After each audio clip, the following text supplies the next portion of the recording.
Salve, camaradas! Eu sou Carlos César Almendra, do canal Conexão Marxista, e hoje eu quero ir além do próprio título desse vídeo, porque boçal e lamaçal, os dois vivem na boçalidade, os dois vivem num lamaçal de denúncias, portanto, ambos elementos, para usar aí a linguagem policialesca, porque esses merecem, esses dois elementos vêm do mesmo saco de estrume. Portanto, vamos falar algo para além dessas duas figuras, porque aquilo que nós estamos vendo agora com o Pablo Marçal, enquanto, digamos, o herdeiro do Bolsonaro, isso é só a ponta do iceberg. Outros virão. Outros virão. Não pense que vai parar por aí. Ou seja, esse mar de lama dessa direita, dessa extrema direita, vai se expandir cada vez mais. Ou seja, inclusive hoje em dia, com esse fenômeno da internet, das redes sociais, é bom lembrar, esse pessoal da direita não estuda. Eles passam o dia inteiro ali diante do celular, diante do computador, vendo vídeos curtinhos à la TikTok, vendo memes, esbanjando o cinismo aqui e acolá, né? Ou seja, o imbeциlismo agora, ele se espraiou pela sociedade, né? Porque antigamente o imbecil tinha vergonha da sua imbecilidade, agora o imbecil é o cara que, inclusive, se orgulha da sua imbecilidade, né? E encontrou semelhantes, porque com o fenômeno da internet agora se conectam pessoas com ideias absurdas, como, por exemplo, terra plana, né? De diferentes partes do país, de diferentes partes do mundo. Portanto, eles criam para si novos grupos, novas bolhas e passam a divulgar suas ideias absurdas pelo mundo. Então, vejam só, falando especificamente sobre essas eleições, sempre é bom lembrar, pensar o que significa a democracia representativa.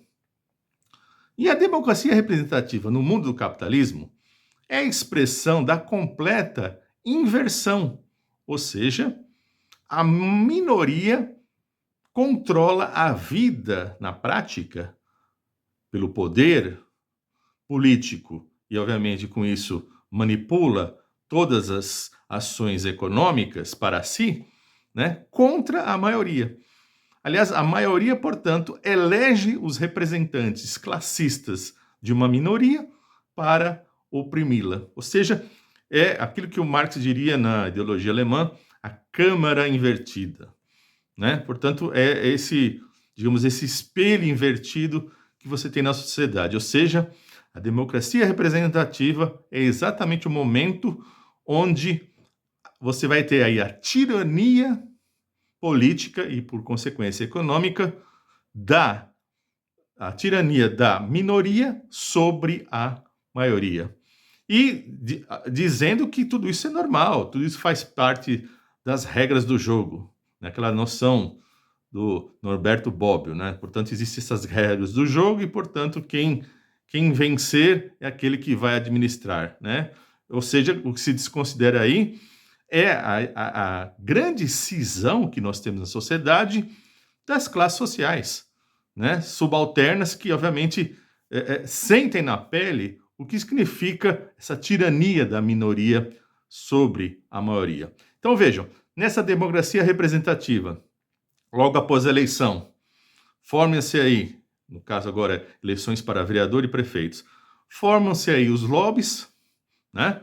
Depois se faz toda aquela pressão, toda aquela lobby também para ter aí a liberação de verbas, liberação através das emendas, enfim, formam-se lobbies, liberam-se emendas, portanto, toda a dinheirama da arrecadação acaba sendo carreado para os interesses dessa minoria que vai administrar, portanto, o erário público, né? O erário estatal. Horas, no fundo, o que nós temos na nossa sociedade é um mix entre a governança de uma oligarquia, ou seja, o que é a oligarquia? Quando você tem o governo aí de uma mesma família, veja que são poucas famílias que realmente comandam os destinos do país, né? Ou então de os mesmos partidos, pode ver, né? O PMDB sempre esteve aí, vem governo, muda governo, o PMDB sempre está na cabeça, sobretudo nas eleições municipais como agora. Então você tem aí um mix da oligarquia com a plutocracia. O que é a plutocracia? É o governo dessa força econômica, o governo do poder econômico, né?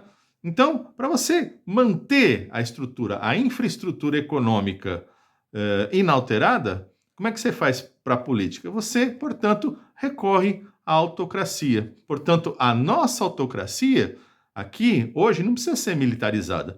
Não precisa ser do jeito que o troglodita do presidente anterior tentou com seus comparsas dar o golpinho aí para voltar aos princípios lá de 64. Não precisa. Basta manter como está, ou seja, com essa democracia representativa, você vai mantendo a autocracia institucionalizada. Portanto, tivemos no passado uma autocracia militarizada, hoje temos uma autocracia institucionalizada, como diria aí o filósofo José Chazin. Então, o que acontece? Se por acaso, em algum momento, aparecer aí a eleição, um prefeito mais progressista, digo mais progressista, aquele que não vai alterar a lógica neoliberal, mas, digamos, construir uma escola, dar mais comida para o povo da sua cidade, né? Então, progressista nesse sentido, dentro das esmolas, né? Então, se aparece um prefeito um pouco mais progressista, obviamente você tem ali todo o parlamento municipal, portanto, a Câmara dos Vereadores, para que sempre vai estar nas mãos dessa minoria econômica, tá certo? Então, ou seja, vejam como que é o tal do jogo democrático. O jogo democrático é a democracia para a classe dominante. Portanto, é a tirania da minoria sobre a maioria. Aliás, desde lá do processo da independência dos Estados Unidos, que é um parâmetro aqui no Brasil, né? Porque você tem muitas coisas nossas meio que são copiadas, né? São deles, né? Então, aliás, para evitar a tirania da maioria, foi lá que se criou duas câmaras, né? Ou seja, Senado e Câmara dos Deputados, assim como aqui acabou se repetindo, né?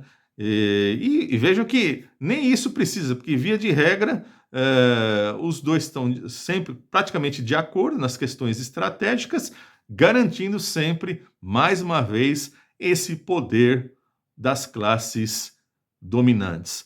Ou seja, o que nós temos na prática aqui é 1% da população do país dominando 53% da riqueza.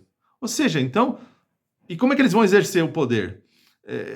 Através da compra de votos, ou então puxando para si, dando lá 50 conto para o cara balançar uma bandeirinha, né, que na verdade é do opressor dele, né? Ou seja, ele está tremulando ali no semáforo a bandeira daquele que pertence a uma classe social que oprime a ele próprio, que o faz estar naquela condição econômica de desespero, não é? Então vejam, é o poder do dinheiro, são as ameaças, como sempre teve aí no passado na história do Brasil, né?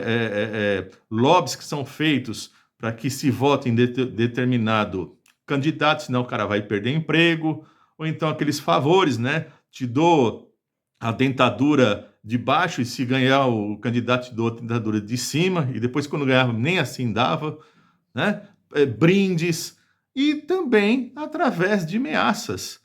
Hoje, inclusive, com os PCCs da vida, né? Ou seja, o cara chega lá e fala, ó, tal urna que tem 200 votos, tem que ter 20 votos para fulano de tal, né? E se não tiver, a gente se vê, a gente se acerta depois. Então, imagina, né? porque hoje depois você confere essas urnas, né, a quantidade de votos que cada candidato teve, imagina, né, o medo faz com que muita gente acabe votando por essas ameaças, né. Pode acontecer aqui, onde eu moro, em São Caetano do Sul, mas certamente algumas cidades, alguns bairros dominados pelo tráfico, há sim esse tipo de pressão, esse tipo de lobby. Junte também, em momentos de eleição, fake news, ou seja, mentiras. Mentiras deslavadas que, com o fenômeno da rede social, se espalhou assim de forma avassaladora. Ou seja, a direita tem equipes, tem emissoras, tem aí esse Brasil paralelo que só fala de um verdadeiro mundo paralelo, mas tem adeptos, ou seja, gente que acompanha, né? Não estuda, portanto, acompanha as besteiras de memes, de TikTok, de Brasil Paralelo e coisas do tipo. Ou seja, lembre-se, mais uma vez, a gente de esquerda, a gente dedica muito tempo a isso aqui, ó, sentar, estudar, não é só ler, é ler, fichar, pensar, debater com os pares, tudo isso requer muito tempo. A direita não faz nada disso, portanto, se dedica ao quê? A tudo que não presta, né? Ela tem tempo para só pensar e fazer desgraças, né? Não é à toa que, inclusive, um termo aí da moda é a tal da pós-verdade.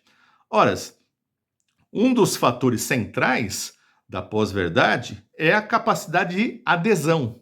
Ou seja, não importa o que eu estou falando se é verdade ou mentira, importa ter gente que adere às minhas ideias. Então pega aí o ex-presidente troglodita, que tinha discurso homofóbico, discurso machista, defendia até o extermínio, lembra lá dos 30 mil? E, no entanto, gente que aderiu às suas ideias, né?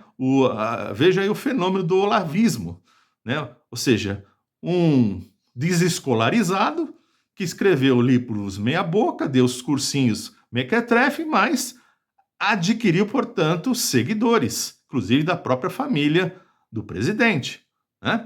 Então, o que acontece?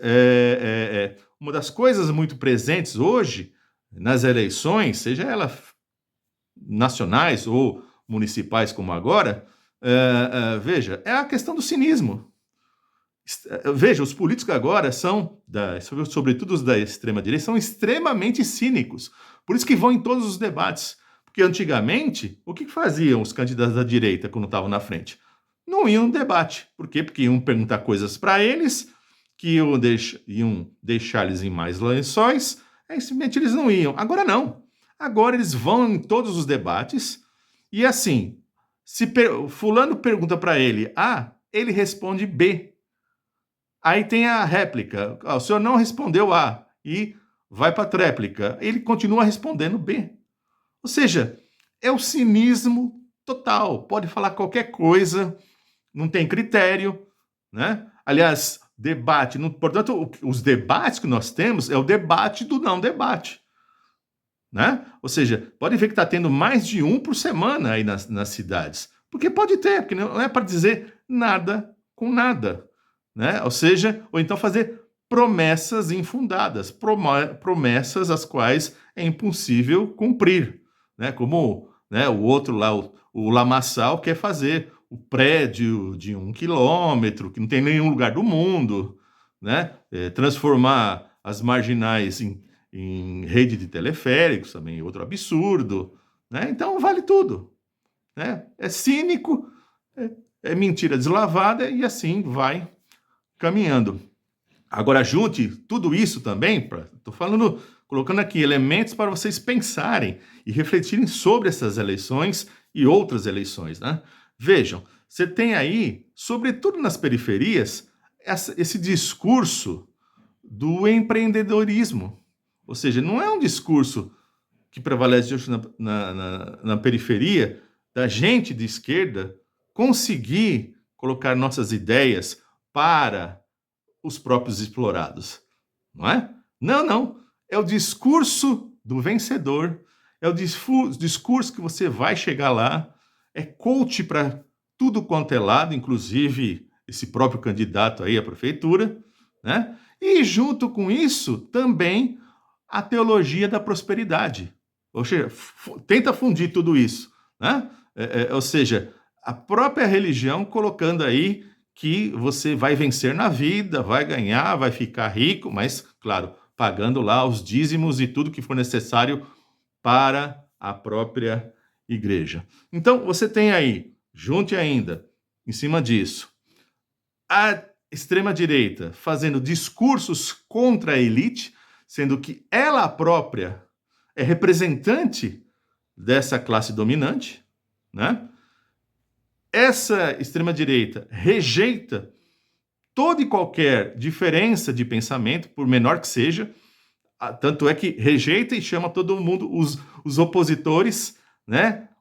Aqueles que seriam possíveis aliados, inclusive, de comunistas. Ou seja, comunista virou todo mundo que não seja de extrema direita, segundo a extrema direita, né? Ou seja, a falta de esclarecimento total, mas as pessoas, como eles têm, digamos, divulgam isso, martelam isso o tempo todo na internet, né, nas suas redes sociais, e lembre-se que o Brasil é um dos países, é o país onde mais se utiliza as redes sociais. O brasileiro fica, em média, mais de 3 horas e meia por dia. O brasileiro tem diversas redes sociais. Você não vê isso, por exemplo, na Europa, né? Aqui o brasileiro pode ver. O brasileiro tem Facebook, Telegram, Instagram, YouTube, TikTok, e tinha o X, que acabou de ser eliminado. Então, vejam, cada pessoa tem um monte de redes sociais. Percebe? Então, mesmo as pessoas que não querem utilizar muito, acabam ficando muito tempo. Então, imagina esse pessoal imbecil, né? que só fica o dia inteiro na internet. E, portanto, mais uma vez, sujeito aos delírios e às teorias da conspiração da própria extrema-direita. Essas invenções malucas de terra plana, né?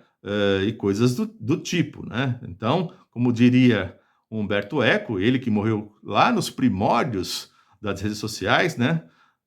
A internet deu voz para os imbecis, né? E esses estão se expandindo.